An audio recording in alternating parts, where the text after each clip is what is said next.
누가복음 7장 11절로 17절 말씀으로 예수님은 운명의 주인이다.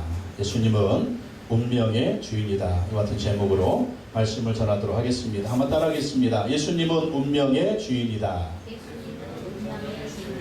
예수님은 운명의 주인이다. 예수님은 우리 운명의 주인이십니다. 예수님 믿는 자마다 운명이 바뀌고 인생이 바뀝니다. 예수님은 저주를 축복으로 바꾸어 주십니다. 예수님은 사망과 저주의 운명을 생명과 축복의 인생으로 바꾸어 주십니다. 예수 오늘은 말씀에서 죽은 청년을 살려 주십니다. 예수님이 생명의 주인이고 운명의 주인인 것을 보여주십니다. 예수님은 죽은 청년에게 새로운 생명을 주셨습니다. 그리고 이 절망에 빠진 여인에게 과부로서 한 아들만 바라보고 살았던 이 여인에게 새로운 희망을 주신 것을 볼 수가 있습니다.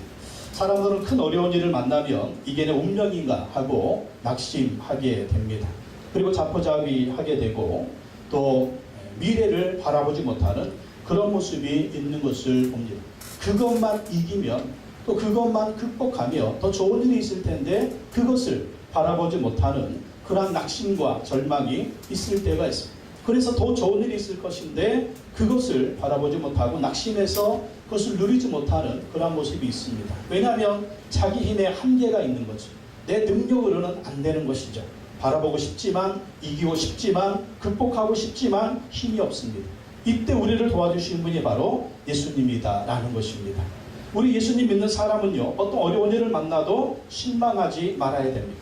절망하지 말아야 됩니다. 자포자기하지 말아야 됩니다. 낙심하지 말아야 됩니다. 예수님을 의지해야 됩니다.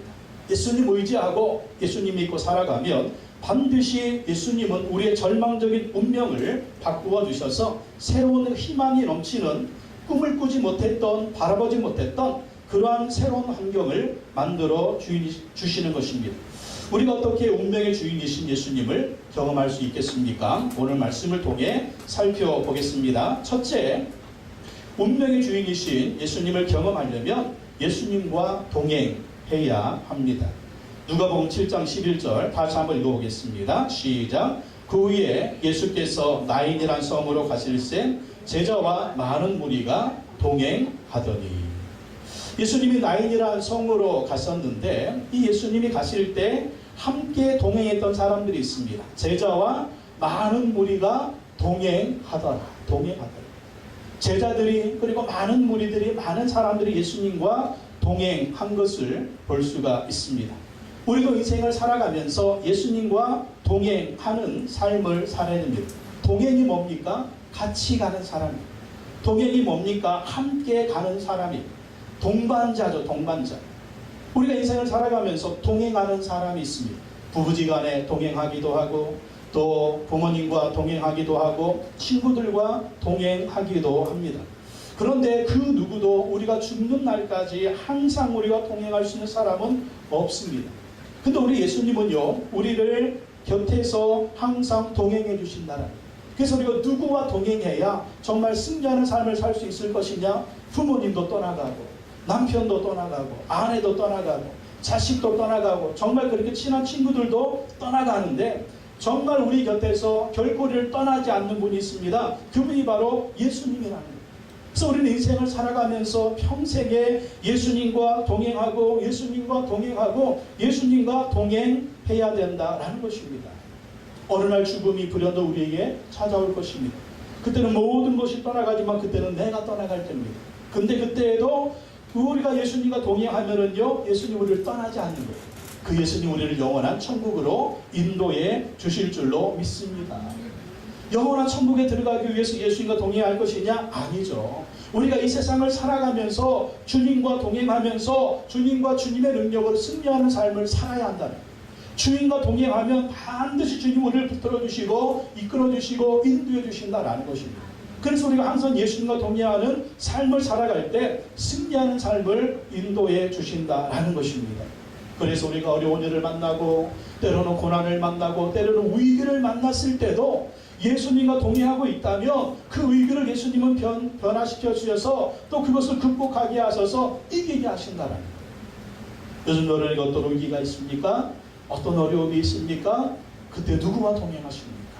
예수님과 동행하시기 바랍니다. 그럼 반드시 예수님이 도와주셔서 어려움을 이기게 하시고 승리를 주실 줄로 믿습니다. 몇 주 전에 태국에서 동굴에 들어가 고립됐다가 구조된 13명의 유소년 축구팀 선수들이 있었습니다. 이게 세계적인 뉴스가 되어서 정말 실시간으로 아니면 막 그들의 상황을 TV들이 전 세계적으로 중계했던 적이 있습니다. 동굴에 관광을 갔다가 갑자기 비가 와서 물이 불어나 실종됐다가 사고 발생 17일 만에 기적적으로 전원 구조되었습니다. 동굴의 지형도 보면 야, 뭐 그렇게 생겼나, 또 그런 데를 또 왜 들어갔을까 하는 그러한 생각도 들었습니다. 그런데 그 중에 아둔이라고 하는 소년이 있었습니다. 아둔. 이 아둔은 부모님과 함께 교회를 다니고 예수님을 잘 믿는 소년이었습니다. 그리고 기독교 구호단체인 컴패션을 통해서 후원을 받는 소년입니다. 이 아둔은 태국의 소수민족 출신입니다. 컴패션의 후원을 받으면서 또 교회에서 찬양을 인도하고 또 교회에서 성경을 배우고 영어도 배웠습니다. 근데 이들을 들어가서 발견한 사람이 누구예요? 영국 사람이에요. 영국 사람.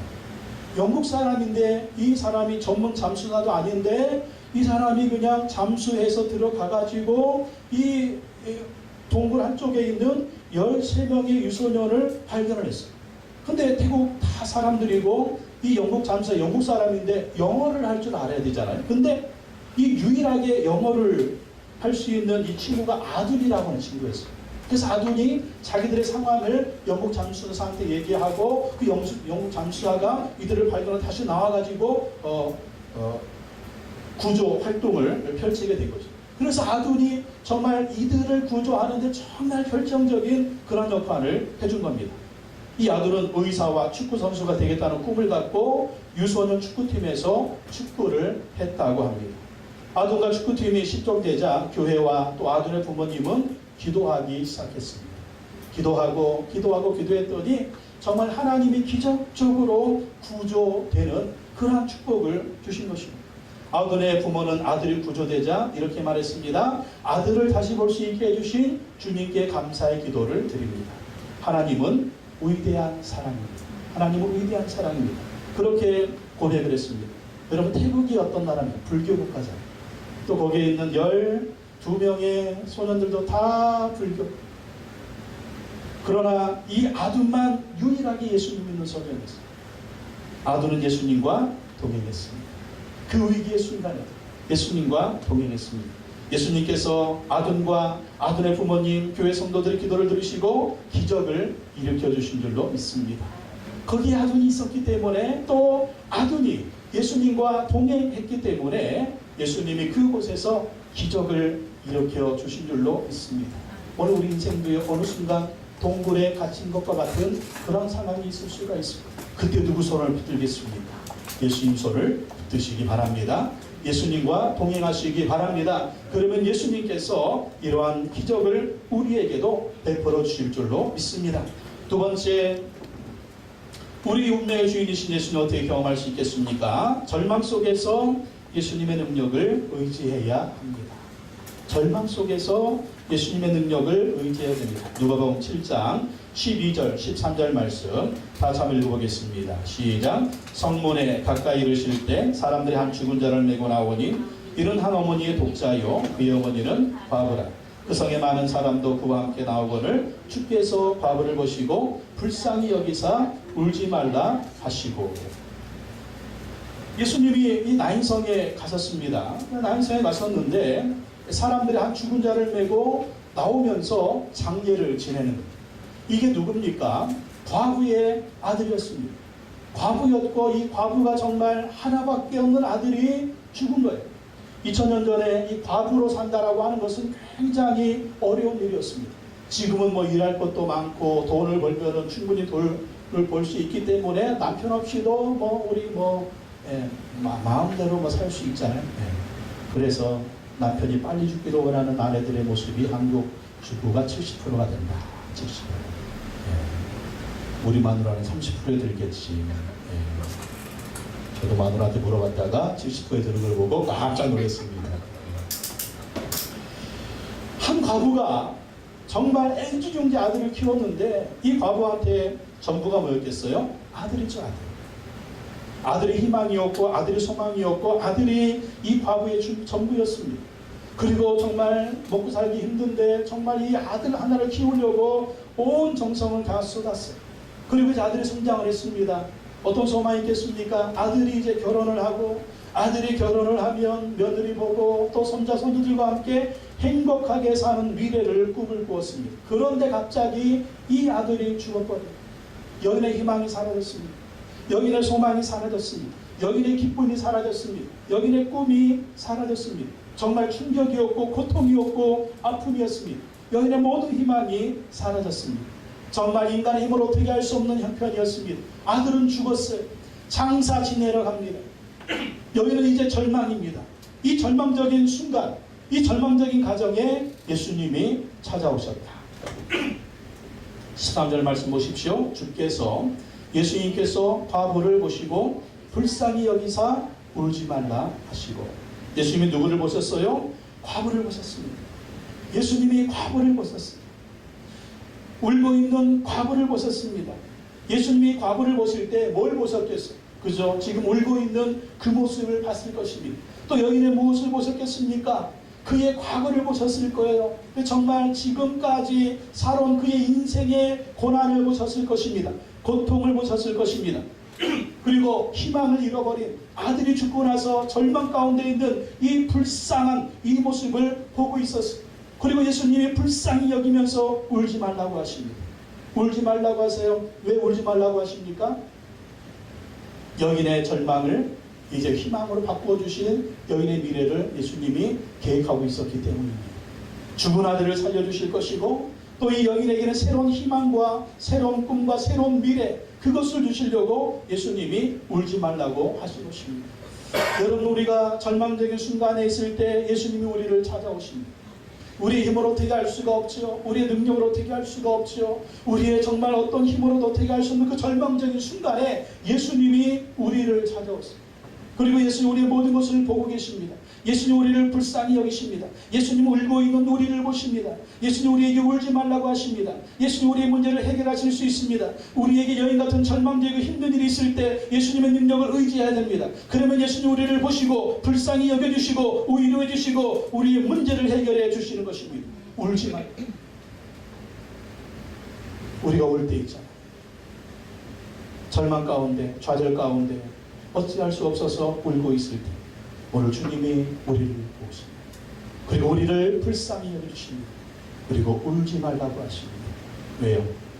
너희 인생을 새롭게 해주시겠다. 너희 미래를 새롭게 해주시겠다. 너의 절망은 너의 운명을 바꾸어 주시겠다라는 것입니다. 그래서 우리가 이 정말 절망적인 상황이 있을 때 여기서 나의 운명은 끝나는 것인가? 정말 울고 있을 때 우리가 누구를 의지해야 되느냐? 전능하신 예수 그리스도를 의지해야 될 줄로 믿습니다. 여러분 울고만 있지 마세요. 절망만 하고 있지 마세요. 그 절망의 순간에 울고 있는 그 순간에 예수 그리스도를 의지하시기 바랍니다. 예수님이 어떤 분이에요, 여러분? 우리가 믿는 예수님이 어떤 분이십니까? 우리가 의지하는 예수님이 어떤 분이십니까? 나보다 못한 분이십니까? 내가 할 수 없는 일 예수님도 못하십니까? 그분이 아니잖아요. 오늘 예수님은 죽은 자도 살리시고, 오늘 예수님은 죽으시고 부활하시고, 오늘 예수님은 놀라운 우리 인생을 아름답게 만들어주신 분이 바로 예수 그리스도라는 거예요.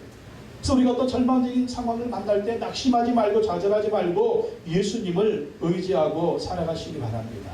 그 예수님을 의지하면 예수님은 이 절망적인 우리 상황을 다 보시고 아시고 바꾸어 주실 줄로 믿습니다. 미국의 오프라 윈프리라고 하는 유명한 방송인이 있습니다. 그녀가 오프라 쇼를 진행할 때 전 세계적으로 1억 5천만 명이 넘는 시청자들이 그들의 언어로 오프라 쇼를 시청했습니다. 오프라는 지금 엄청난 명성과 부를 소유한 성공적 인생을 살고 있습니다. 오프라 윈프리는요, 미국에 있는 아프리카계 미국인, 그리고 미국에 있는 흑인 미국인으로서 첫 번째 부자입니다. 얼마나 돈이 많은지 첫 번째 부자예요. 그녀는 세계에서 가장 영향력 있는 여성으로 또 불리고 있습니다. 2018년 미국 타임리 선정 세계에서 가장 영향력 있는 100인에 선정이 됐습니다. 그리고 2020년 미국 대통령 선거에 만약 오프라 윈프리가 출마한다면 지금 트럼프 대통령보다 더 높은 지지를 받을 것으로 발표가 되었습니다. 그러니까 지금 오프라 윈프리는요, 명성으로나 또 부로나 정말 미국에서 남부럽지 않은 정말 성공적인 인생을 살고 있는 것을 볼 수가 있습니다. 그런데 이 오프라 윈프리의 배경을 살펴보면 그리 순탄한 인생이 아니었습니다. 눈물과 고통과 좌절의 인생이었습니다. 출생부터가 불행했습니다. 흑인 미혼모 어머니 밑에서 사생아로 태어났습니다. 태어났는데 아버지가 누군지 몰라요. 아버지가 누군지 몰라요. 그리고 가난한 할아버지, 할머니의 집에서 어렵게 성장을 했습니다. 가난하게 성장을 했습니다. 그리고 그녀가 10대가 됐을 때는 성폭행을 당해서 기형아를 출산했는데 죽고 말았습니다. 후에는 마약을 하기도 했습니다. 뚱뚱한 비만 환자가 되기도 했습니다. 결혼을 했지만 이혼을 하기도 했습니다. 오프라의 삶은 불행의 연속이었습니다. 그러나 그녀는 이 모든 역경을 극복하고 지금 성공적인 인생을 살아가고 있다는 거예요. 그 비결이 무엇일까요? 두 가지가 있는데 첫 번째는요, 오프라는 TV 토크쇼 진행자가 되겠다는 꿈을 가졌습니다. 꿈을 가졌습니다. 꿈을 가지니까 꿈이 그 인생을 이끌어가는 것입니다. 그리고 TV 토크쇼 진행자가 되었을 때는 자기 아픔으로 사람들을 이해하고 또 그 아픔으로 사람들을 공감하고 또 그 아픔으로 사람들을 격려하게 됐어요. 나도 그런 고통을 겪어봤어요. 나도 그런 아픔을 겪어봤어요. 그런데 나는 이렇게 했어요. 그래가지고 많은 사람들에게 아픔을 공감해주고 또 경청해주고 격려하니까 많은 사람들이 오프라를 너무너무 좋아합니다. 그래서 오프라의 인기가 하늘을 찌르게 된 것입니다. 그리고 오프라가 고통 가운데 성공할 수 있었던 가장 중요한 비결은 무엇이냐면 하나님을 향한 믿음이었습니다. 하나님을 향한 믿음. 많은 사람들이 손가락질합니다. 너는 이렇잖아, 너는 이렇잖아, 너는 이렇잖아, 너는 이렇잖아. So what? 그래서 못됐다고. So what? 그래서 못됐다고. 이 강하고 담대한 마음이 어떻게 생길까요? 하나님을 향한 믿음입니다. 하나님을 의지했습니다. 예수님을 의지했습니다. 하나님이 내 인생을 붙들어주고 계셔. 예수님이 내 인생을 붙들어주고 계셔. 반드시 하나님이 나를 붙들어주시고 인도해주시고 나의 삶을 승리로 인도해 주실 거야. 그러면서 주님이 그 마음의 상처를 치료해 주시고요, 고통을 치료해 주시고요, 꿈을 주시고요, 비전을 갖게 하시고요, 희망을 갖게 하시고요, 항상 어려운 가운데서 감사하게 하고 그랬더니 그의 인생이 지금 우리가 알고 있는 오프라 윈프리가 된 것입니다. 여러분 가운데 오프라 윈프리처럼 그런 고통을 경험한 분이 계십니까? 그 상처에 갇혀서 살고 계신 분은 안 계십니까? 그 절망 속에 갇혀 계신 분은 안 계십니까? 오프라 윈프리를 보십시오. 그 수많은 고통과 좌절 가운데서도 이렇게 그것을 극복하고 성공적인 세계인이 모두 부러워하는 그런 인생을 살고 있는 비결은 무엇이냐? 그 능력이 바로 여러분 예수님의 능력입니다. 어떠한 절망 속에서도 예수님을 의지하면 예수님은 그것을 바꾸어 주시고 새로운 인생으로, 희망의 인생으로, 정말 많은 사람들이 부러워하는 그런 아름다운 인생으로 바꾸어 주시는 것입니다. 요즘 절망 속에 있습니까? 예수님의 능력을 의지하십시오. 운명이 바뀌어질 것입니다. 또한 세 번째, 예수님의 말씀에 순종해야 합니다. 누가복음 7장 14절 15절 한번 읽어보겠습니다. 14절 시작. 가까이 가서 그거 안에 손을 대시니 맨자들이 서는지라. 예수께서 이르시되 청년아 내가 내게 말하오니 일어나라 하시매 죽었던 자가 일어나 앉고 말도 하거늘 예수께서 그를 어머니에게 주시니. 자, 지금 이 상황이 어떤 상황입니까? 예, 청년이 죽었어요. 예, 죽었기 때문에 지금 장사를 지냅니다. 상여에 메고 어디로 갑니까? 무덤을 향해서 가고 있어요. 자, 죽었어요. 끝났어요. 무덤이에요. 묻어야 돼요. 상황을 보나 모든 것을 보나 다 끝났다니까요. 지금 시체에서는 냄새가 난다니까요. 이제는 무덤에 묻어야 된다니까요. 이제 절망입니다. 죽음입니다. 끝났습니다. 근데 예수님이 오십니다.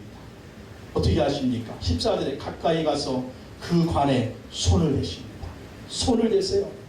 자, 이것은 있을 수가 없는 일이에요. 그 당시 유대인의 풍습에 의하면 관에 손을 대면 안 됩니다. 관에 손을 대면 부정 탄다고 그랬어요. 부정한 사람이 된다고 그랬어요. 그래서 절대로 관에 손을 대면 안 됩니다. 근데 예수님이 그 관에 손을 댑니다. 손을 댔더니 어떤 일이 벌어집니까? 부정이 떠나가는 거예요. 죽음이 떠나가는 것입니다. 저주가 떠나가는 것입니다. 예수님의 생명의 권세가 관 속에 들어갑니다. 그게 예수님의 생명의 손이었어요. 능력의 손이었어요. 예수님의 권능의 관 속에 들어가니까 사망과 저주가 몰아내고 죽은 청년이 살아나는 기적이 일어나게 된 것입니다. 여러분, 바로 이 예수 그리스도의 손이 능력의 손인 거 믿으시기 바랍니다. 내 인생은 왜 이렇게 저주 가운데 있지? 내 인생은 왜 이렇게 가운데 절망 가운데 있지? 내 인생은 왜 이렇게 어두워? 희망이 없어. 절망이야. 어두운 뿐이야. 빛이 없어. 근데 여러분, 예수 그리스도의 손을 붙드시기 바랍니다. 예수의 손이 우리를 만드시면 절망이 떠나가는 거예요. 저주가 떠나가는 것입니다. 마귀가 떠나가는 것입니다. 귀신이 떠나가는 것입니다. 어둠이 떠나가는 것입니다. 죽음의 권세가 떠나갑니다. 우리를 누르고 있던 온갖 저주가 떠나가는 것입니다. 예수님의 손은 생명의 손입니다. 능력의 손입니다. 예수님의 손을 잡으시기 바랍니다. 그 절망의 순간에, 죽음의 순간에, 저주의 순간에, 어두움의 순간에 우리가 어떻게 그것들을 물리칠 수 있을까요? 우리는 힘이 없어요. 그것을 이길 만한 힘이 없어요. 예수님의 손만이 그것을 물리칠 수가 있는 것입니다. 혹시 요즘 그 저주에 사로잡혀 계신 분은 안 계십니까? 어둠 속에서 헤매고 있는 분은 안 계십니까? 헤어나오고 싶지만 헤어날 수 없는 그 고통, 이게 우리의 한계죠. 예수님의 손은, 예수님의 손을 대시면 그 모든 저주가 떠나가는 것을 믿으시기 바랍니다. 그래서 우리가 예수님의 손을 잡아야 돼요. 예수님의 손, 생명의 손, 하나님의 손이 움직이듯이 예수님의 손이 나를 터치하시고, 예수님의 손이 우리 가정을 터치하시고, 예수님의 손이 우리 자녀들을 터치하시고, 예수님의 손이 우리의 사업을 터치하시고, 예수님의 손이 내가 정말 어떻게 할 수 없는 그 절망적인 환경 그 순간을 터치하시면 주님의 생명의 능력이 임하게 될 줄로 믿습니다. 예수님의 손, 내가 어떻게 이 절망의 순간에서 이겨낼 수가 있습니까? 여러분, 그렇죠. 사람 손 잡으려고 하고, 은행 손 잡으려고 하고, 돈줄 잡으려고 하고, 이것저것 잡으려고 하잖아요. 근데 정말 우리를 새롭게 할 수 있는 손은 예수 그리스도의 손으로 믿으시기 바랍니다. 그래서 절망이 오면 올수록, 힘들고 어려운 일이 오면 올수록 더 예수님 붙들고, 더 예수님께 기도하고, 더 예수님께 예배드리고, 더 예수님을 의지하고 나아가야만이 정말 어떻게 할 수 있는 이 환경을 주님이 확 바꿔주신다는 것입니다. 그리고 예수님 말씀에 순종해야 돼요. 예수께서 이르시되 청년아 내가 내게 말하노니 일어나 하시며, 일어나라 하시며. 예수님이 말씀하셨어요. 청년아 내가 내게 말하노니 일어나라. 내가 내게 말하노니 일어나라. 그랬더니 어떤 일이 벌어져요? 15절, 죽었던 자가 일어나 앉고 말도 하거늘 예수께서 그를 어머니에게 주시니. 이 청년을 예수님 어떻게 살리십니까? 말씀으로 살리시잖아요. 청년아 내가 내게 말하노니 일어나라. 여러분, 우리가 살 수 있는 비결이 무엇인지 아십니까? 예수님의 말씀에 순종하는 것입니다. 왜 그럴까요? 예수님의 말씀은 생명입니다. 예수님의 말씀은 능력입니다. 예수님의 말씀은 권능입니다. 그 말씀이 죽은 자를 일으키는 놀라운 능력이 있는 거예요. 요한복음 10장 10절에 내가 온 것은 양으로 생명을 얻게 하고도 풍성히 얻게 하는 것이다. 예수 우리에게 생명 주러 오셨습니다. 더 풍성한 생명을 주러 오신 거예요. 그래서 우리가 이 생명을 주시는 예수 그리스도 그분의 말씀에 순종하고 순종하면 주님의 능력이 우리 가운데 임하게 되는 것입니다. 자, 청년이 살아났습니다. 아들이 살아났습니다. 어떤 일이 벌어졌습니까? 어머니한테 줬습니다. 어머니도 놀라운 일을 경험했습니다. 어떤 일이 벌어졌을까요? 예수님을 간증하기 시작했습니다. 16절 17절 보십시오. 16절 17절 16절 시작. 모든 사람이 두려워하며 하나님께 영광을 돌려 이르되 큰 선지자가 우리 가운데 일어나셨다 하고, 또 하나님께서 자기 백성을 돌보셨다 하더라. 예수께 대한 이 소문이 온 유대와 사방에 두루 퍼지니라. 사람들이 놀라합니다. 자, 이 청년과 이 여인은, 과부는 얘기합니다. 예수님이 살려주셨습니다. 예수님이 살려주셨습니다. 예수님이 살려주셨습니다. 예수님이 살려주셨습니다. 그러면서 예수님을 간증하기 시작했어요. 그랬더니 많은 사람들에게 예수 소문이 퍼집니다. 절망 가운데 있던 사람들, 좌절 가운데 있던 사람들이 이 간증을 듣고 예수님께 몰려오기 시작합니다. 그들도 예수님을 만나서 새로운 능력과 새로운 생명과 새로운 희망과 소망을 갖게 됩니다. 우리도 예수님의 능력을 경험한 다음에 할 일이 무엇이냐? 간증해야 돼요. 간증. 예수님을 자랑해야 됩니다. 예수님을 자랑해야 돼요. 그리고 그 영혼들이 예수께 올 수 있도록 우리가 전도해야 됩니다. 이 생명에 주님이 필요한 사람 얼마나 많아요. 좌절 가운데 있는 사람, 고통 가운데 있는 사람들, 고난 가운데 있는 사람들, 또 우리 주변에 얼마나 많습니까? 그들을 누가 살려주겠어요? 우리 힘으로 됩니까? 우리 능력으로 됩니까? 안 되죠. 예수 그리스도가 필요한 것입니다. 그 예수 그리스도의 능력이 그들도 살려주실 줄로 믿습니다.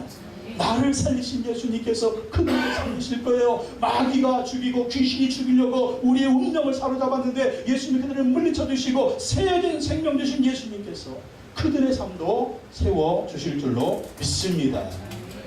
어떤 스님이 이 본문의 말씀을 읽고 감동받아서 예수님을 믿었다고 합니다. 불경에는 이런 이야기가 있다고 합니다. 어느 마을에 과부에게 외아들이 있었는데 어느 날 병들어 죽게 되었습니다. 그래서 그 과부가 석가모니를 찾아가서 아들을 살려달라고 했습니다. 그랬더니 석가모니가 하는 말이 저 동네 들어가가지고 조상 대대로 죽음을 보지 않고 살고 있는 가문이 있으면 그 집에서 쌀 한 대를 얻어다가 밥을 해가지고 아들을 먹이면 그 아들이 살아날 것이다. 그런 얘기합니다. 그래가지고 이 과부가 아들을 살리려고 동네를 샅샅이 뒤졌습니다. 죽음을 보지 않은 가문이 있는가, 아들과 손주와 할아버지와 또 그 할아버지와 그 할아버지 살아있는 집이 있는가 하고 가서 찾아봤더니 아무도 없는 거예요. 할아버지도 때가 되면 죽고 그 할아버지도 때가 되면 죽고 죽어 있는 그런 사람들이었습니다. 나이를 들면 사람들이 다 죽은 거예요. 그래가지고 부처의 석가모니한테 또 찾아갔습니다. 찾아가서 하는 말이 석가모니님, 죽음을 보지 않은 가문이 없습니다. 다 나이 들면 죽었습니다. 그랬더니 석가모니가 하는 말이 그것 봐라. 사람들은 어차피 죽으니까 죽은 아들을 장사 지내거라 그랬대요. 이 스님이 이 말씀과 불경의 말씀을 딱 비교하면서 그리고 나중에 석가모니도 죽어가지고 무덤에 장사 지내지 않았습니까? 근데 이 스님이 오늘 성경의 말씀을 보니까 예수님은 죽은 과부의 아들을 살려주신 거예요. 그리고 나중에 예수님은 죽었다가 3일 만에 다시 부활하신 거예요. 죽은 자도 살려주시고 예수님도 죽었다가 다시 부활하신 이 사실을 보고 석가모니는 죽은 사람도 살리지 못하고 자기도 죽었는데 그때야 깨닫고 그렇게 예수님 믿게 되었답니다. 기독교가 생명의 종교구나. 진리의 종교구나. 석가모니는 무덤이 있지만 예수님의 무덤은 비어있다. 예수님은 부활하셨다. 예수님은 살아계신다 하면서 예수님을 믿게 되었다고 합니다. 여러분, 부활하신 예수님은 지금 우리와 함께 하십니다. 죽음을 정복하신 예수님이 우리와 함께 하십니다. 예수님 우리 어떤 절망도 이기게 하실 수 있습니다. 예수님 어떤 불행한 운명도 바꾸실 수가 있습니다. 예수님이 우리의 운명의 주인이십니다. 낙심하지 말고 절망하지 말고 예수님 의지하고 승리하시기를 예수님의 이름으로 축원합니다. 축원합니다. 축원합니다. 하나님 아버지 감사합니다. 예수님 우리의 운명의 주인이 되십니다. 어떤 절망이 와도 낙심하지 말고 좌절하지 말고 울지 말고 예수님 의지하여 우리에게 새로운 꿈과 희망과 비전을 주시는 예수님과 함께 승리하는 우리 모두가 되게 하여 주시옵소서. 부활하신 예수님 우리와 함께 하십니다. 우리의 생명도 우리의 운명도 주관하시고 인도해 주시오니 예수님과 함께 예수님을 의지하며 승리하는 삶을 살아갈 수 있는 우리 모두가 되게 하여 주시옵소서. 오늘도 성탄을 대할 때 부활하신 예수님 우리 가운데 충만하게 역사해 주셔서 새로운 꿈과 비전을 허락하여 주시고 예수님의 능력으로 승리하는 삶을 살아갈 수 있도록 인도하여 주옵소서. 예수님의 이름으로 기도하옵나이다. 아멘.